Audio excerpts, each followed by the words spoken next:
musuh Mulyono itu, siapapun juga yang memusuhi Mulyono adalah kawan kami.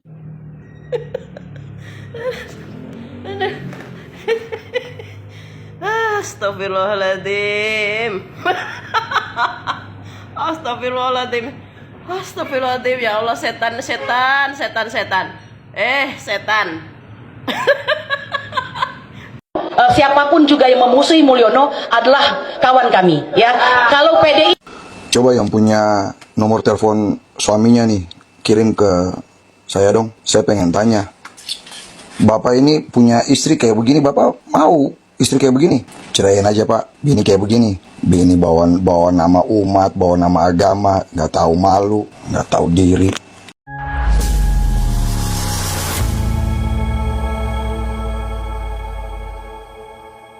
Assalamualaikum warahmatullahi wabarakatuh, saudara-saudaraku sebangsa dan setanah air. Dimanapun kalian berada, semoga kalian selalu dalam kondisi sehat walafiat. Berjumpa lagi dengan saya di Gaspol Update. Kami bukanlah buzzer pihak manapun, kami hanya menyajikan keputusan ada di tangan Anda. Teman-teman, ini ada video yang menurut saya cukup menarik, yakni tentang korlap kawin kontrak. Tentu teman-teman sudah tidak asing lagi dengan wanita yang satu ini. Yang beberapa waktu lalu kejang-kejang ya, nyaris stroke ya. Begitu melihat borgol ya dalam sebuah acara yang ditayangkan di salah satu televisi swasta nasional. Dan kali ini dia muncul lagi dengan muncungnya yang lagi-lagi tidak bisa dikondisikan ya. Katanya siapapun yang menjadi musuh Mulyono maka akan menjadi temannya ya, sahabatnya. Bahkan mungkin juga akan diangkat sebagai saudaranya atau mungkin akan dianggap sebagai suaminya.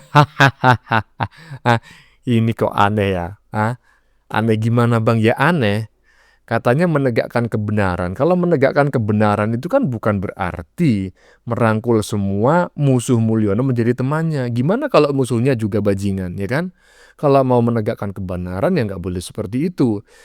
Musuhmu adalah temanku, itu mah prinsip musuh dalam berpolitik, ya kan? Ini kalau nggak salah yang menyampaikan adalah seorang politikus dari Amerika Serikat ya. Nah, yang menjadi pertanyaan adalah Anda ini mau menegakkan kebenaran ataukah mau berpolitik cuma dengan tameng menjual agama. Aduh, dari sini kita sudah mulai paham ya. Nah, bagaimanakah videonya dan bagaimanakah respon netizen? Mari kita tonton bersama, kemudian mari kita komentari bersama di bagian akhir video. Ini dia. Pun musuh Mulyono itu, siapapun juga yang memusuhi Mulyono adalah kawan kami.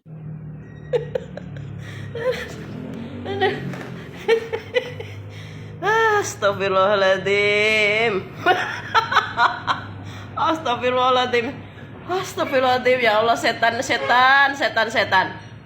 Setan. Kalian itu pokoknya sorry ya, maaf. Kalian itu benar-benar setan loh. Munafik. Manusia itu gak kayak gitu. Waduh, ngaku jujur, ngaku baik. Setan. Emang lo siapa? Emang lo lebih baik dari Pak Jokowi? Hah? Emang lo lebih baik dari Pak Jokowi? Pak Jokowi itu diizinkan masuk ke makam Nabi Muhammad SAW. Lo? Hah? Lo apa? Hah? Astagfirullahaladzim. Pak Jokowi itu orang yang dipilih Allah loh, jadi presiden loh ya. Masih ada yang komplain? Gibran, Pak Jokowi, Pak Prabowo, semua pemimpin di dunia siapapun itu pasti pilihan Allah. Masih ada yang mau komplain? Masih ada yang otaknya comberan mau ngomong di video saya? Hah? Gibran anak Jokowi? Anak Jokowi tanpa dipilih Allah ya nggak bisa jadi wakil presiden. Setan. Astagfirullahaladzim, keset iblis. Bangga. Siapa juga yang mau berteman sama kamu itu? Hah? Pakaianmu kerudungan, gayamu cantik. Aduh. Otak hatimu comberan WC. Astagfirullahaladzim. Siapapun yang Mulyono yang apa itu? Yang suka Mulyono yang membenci Mulyono kawan kamu. Ya iyalah, kawan lu lah, gue juga gak mau yang berkawan sama lo orang. Ya, lo pilihan lo yang benci sama Pak Jokowi. Ya, yang benci Pak Jokowi ya pastinya gerombolanmu, ya kawanmu. Gak mungkin dia bisa berkawan sama aku. Orang di sini aja tamu saya yang berada tuh pesuka si Tom Lembong. Ya nggak bisa lah, siapapun yang pecinta Anies ya pasti nggak bisa berteman sama aku. Kecuali imannya kuat. Dia punya prinsip. Astagfirullahaladzim. Siapa juga yang mau berteman sama lo? Wanita iblis. Kamu tuh bukan manusia, wanita iblis. Keset iblis, setan aja bangga. Dah sana, anggap aja tuh PDIP juga tuh udah kawanmu, kawanmu. Saya juga nggak mau. Siapa yang ini juga nggak mau berkawan sama lo orang ini najis. Nanti ketularan racun kalian. Memangnya ini apa kata Amin Rais? Pak Jokowi, Pak Jokowi nular baik. Pak Jokowi di mana-mana menular baik lah. Kalau lo racun berbisa, bisa masuk neraka. Berkawan sama lo, najis. Naudzubillah min dzalik. Astagfirullahaladzim. Wis, gila bener ya. Demi dunia, keset iblis pada bangga. Demi dunia jadi keset iblis bangga. Pakaiannya sok muslim, wow. Pada pakaiannya putih-putih, wow. Disuruh setan iblis pakai putih, pakai kerudung, tutupin matanya, hidungnya, mulutnya. Tapi ini kata-katanya ini ya ngomong ini hujat dia, fitnah dia. Lo orang nurut aja. Dasar lo pengikut setan iblis aja bangga keset iblis. Aduh, tadi disebutkan katanya ya ANJING ya, kalau dibaca anjing gitu ya, anjing kurap atau apa tadi itu. Aduh, netizen barusan sangat kocak sekali. Aduh, aduh, saya bingung mau berkomentar apa begitu ya, karena komentarnya sangat pedas sekali. Pokoknya itulah ya komentar netizen barusan terkait pernyataan si korlap kawin kontrak ya. Lanjut. Siapapun juga yang memusuhi Mulyono adalah kawan kami, ya. Kalau PDI Coba yang punya nomor telepon suaminya nih, kirim ke saya dong. Saya pengen tanya, Bapak ini punya istri kayak begini, Bapak mau istri kayak begini? Ceraiin aja Pak. Bini kayak begini, bini bawa nama umat, bawa nama agama, nggak tahu malu, nggak tahu diri, memprovokasi orang kemana-mana. Ini perempuan brengsek. Urusan apa sama kalian ini? Coba balikin kamera ke audiens. Paling cuman 5-6 urat. Sok-sokan kayak kalian ini ada jutaan, tuntutan dari rakyat jutaan. Ini cuma paling 5-6 orang aja yang berteriak itu, suara aja kedengaran kok. Cuma 5-6 orang.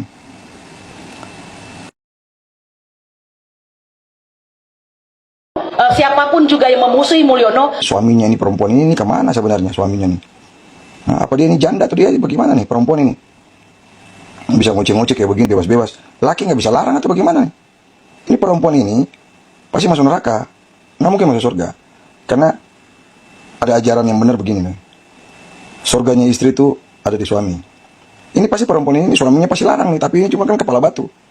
Jadi nggak bakal perempuan begini nggak masuk surga. Masuk neraka sana banyak-banyak. Bingung. Apa dia nggak malu sama tetangga?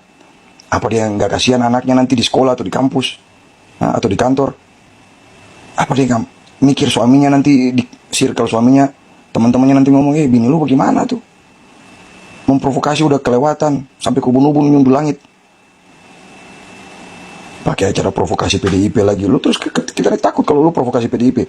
Kita nih takut kalau PDIP ikut turut bantu lu. Sekali lagi gue kasih ingat, 16%. Jangan ribut. Duduk manis aja, diam. Duduk manis rapi. Jangan bikin gerakan-gerakan tambahan. Ya. Pulang. Cek token. Terus tanaman-tanaman tuh udah disiramin apa belum. Ya. Cek di tempat beras ada beras apa enggak. Cek di kulkas ada sayur apa ada daging apa enggak. Kasih makan anak yang laki tuh bayi-bayi. Dia berdiri depan kamera begini lalu provokasi orang kiri dan kanan. Bawa cuma kasih 50.000, kasih 100.000 buat pasukan ikut. Hah? Lalu baterai merdeka. Apa ya? Siapa yang tidak merdeka? Siapa yang merdeka? Perempuan buta huruf nau-nau satu kepala. Kalau raja bilang apa? Raja bilang Mossad. Mau ngomong satu otak. Paham gak? Itu gue telepon raja suruh raja tempeleng lu. Mau kena raja gak? Perempuan brengsek kamu, buta huruf, nau-nau satu otak. Ya, sekali lagi lihat lo punya video beredar gue sikat nanti. Pulang urus laki sana. Ini untuk bapak yang punya istri nih, tolong tegur ini. Ya, tegur bilang dia masuk surga enggak? Kalau masuk surga dengar kata bapak, kata suami. Apa benar lagi jangan-jangan ini janda atau bagaimana? Ya, oke. Salam waras. Ya begini ya kan, bapak-bapak netizen barusan ya, saya izinkan sedikit berkomentar gitu kan. Tadi kan bapak mengatakan ya kurang lebih, siapa sih ini suaminya kok dibiarin istrinya seperti ini? Kalau saya akan saya ceraikan. Wow, kalau saya ya enggak lah ya kan. Jangan diceraikan, karena diceraikan itu, perceraian itu diperbolehkan ya kan, dalam ajaran Islam kan diperbolehkan. Tetapi hal yang paling harus dihindari gitu kan, paling tidak disukai oleh Allah gitu ya. Saya lupa ayatnya ya kan, yang jelas itu ada gitu loh, bahwa diperbolehkan ya. Tapi paling tidak disukai ya kan. Makanya hindarilah untuk menceraikan ya kan. Terus apa bang kalau macam kayak gini? Beli racun tikus. Hah? Itu mah lebih berat lagi, bukan? Beli racun tikus buat kado ya kan? Buat kado ketika si korlap kawin kontrak ini ulang tahun itu. Terserah mau dipakai apa racun tikusnya, mau dipakai ngeracun tikus ya silahkan gitu loh ya kan. Iyalah, lanjut. Kita putar lagu DJ Panci biar orang-orang HTI panas kupingnya. Sip. Iblis haus kuasa, bidadari HTI, bidadari HTI, tingkahmu bagai gerwani, bidadari HTI, dandanan agamis tapi hatimu iblis. 1, 2, 3, kill it. 1, 2, 3, kill it.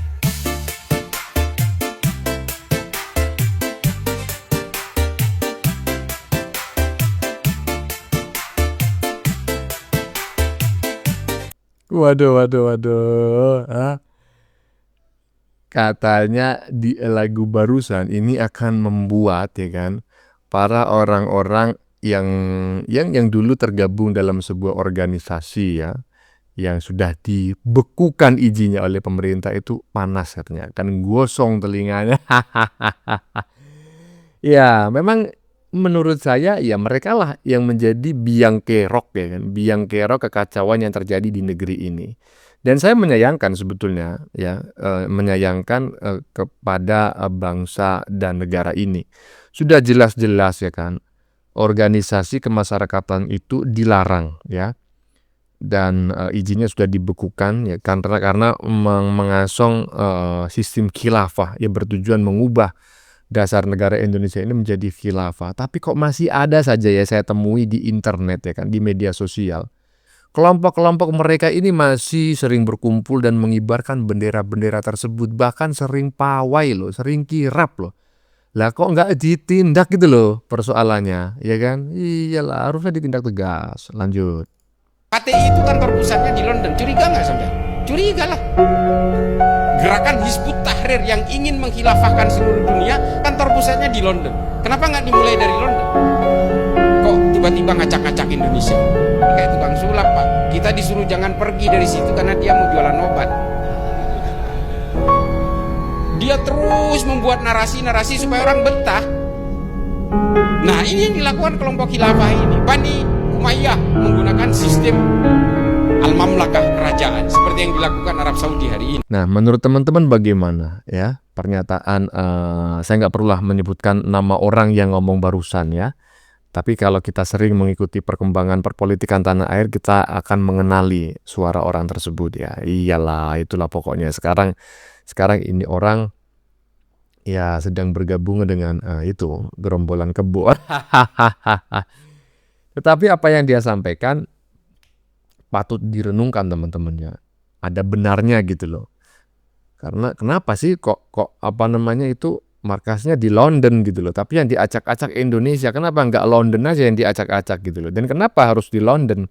Katanya ini berhubungan dengan ajaran agama ya kan. Kenapa nggak berpusat di Mekah atau di Madinah misalnya gitu loh ya. Coba teman-teman komentar di kolom komentar ya. Lanjut.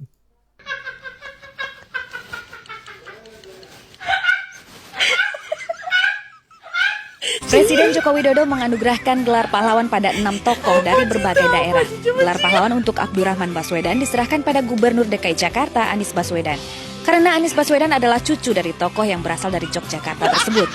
Sebagai cucu dari seorang wartawan, Anies memiliki kenangan istimewa dengan almarhum Abdurrahman Baswedan. Salah satunya, sang kakek mengajarkan cara berdiplomasi yang bijaksana. Kebetulan saya tinggal serumah dengan kakek dari mulai bayi, dari kecil sampai SMA. Rumah kita bersama, jadi kenangan saya itu dari mulai kecil. Kalau pulang TK itu, karena TK-nya dekat, biasanya dijemput. Kemudian setiap hari beliau menulis surat. Dia adalah seorang wartawan seumur hidup sampai akhir hayatnya menulis surat setiap hari, menulis kolom rutin. Dan saya waktu itu bagian mengantarkan ke kantor pos ketika SD. Saya bagian ngetik kalau beliau mendiktekan. Dan ada satu hal yang pengalaman saya yang unik nih.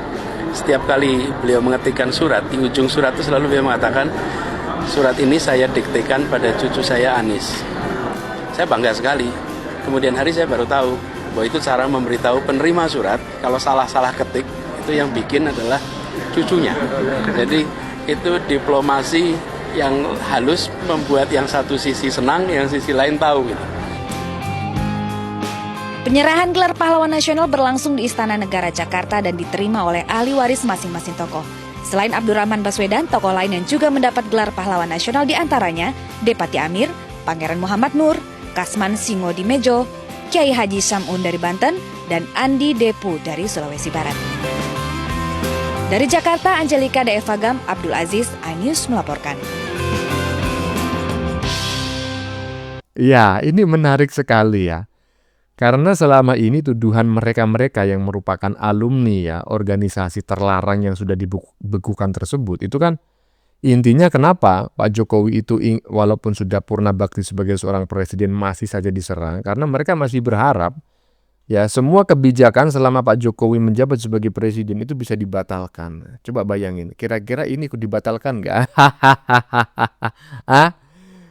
Putusan presiden ya nomor 8 ya, bukan nomor 8, pada tanggal 8 November 2018 itu yang mengangkat kakeknya si Wan Ngibul itu sebagai pahlawan Indonesia ya, diangkat sebagai pahlawan ya. Mau nggak dibatalin? Ya, teman-teman.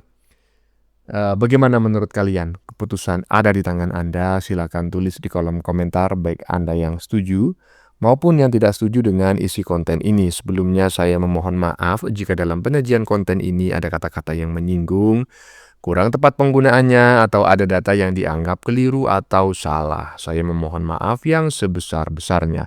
Kita jumpa lagi di lain video. Salam NKRI.